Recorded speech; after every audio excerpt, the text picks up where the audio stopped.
اگر فیڈر کو مکمل طور پر جراثیم سے پاک نہ رکھا جائے تو اس کا استعمال بچوں کی صحت کے لیے انتہائی نقصان دہ ثابت ہو سکتا ہے،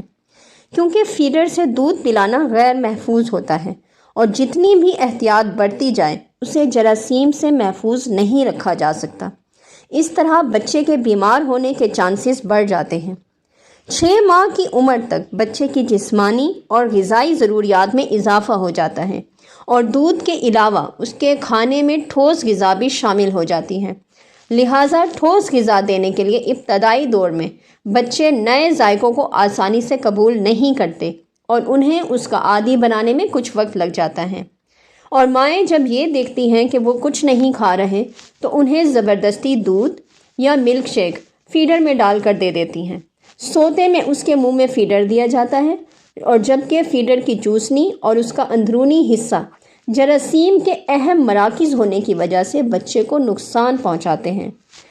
حالانکہ فیڈر کو صاف رکھنے کے لیے اسے پانی میں ابالنے کا طریقہ بھی درست ہے،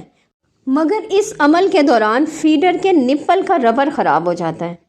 اب کیمیائی جراثیم کش ادویہ سے بھی فیڈر صاف کیا جا سکتا ہے،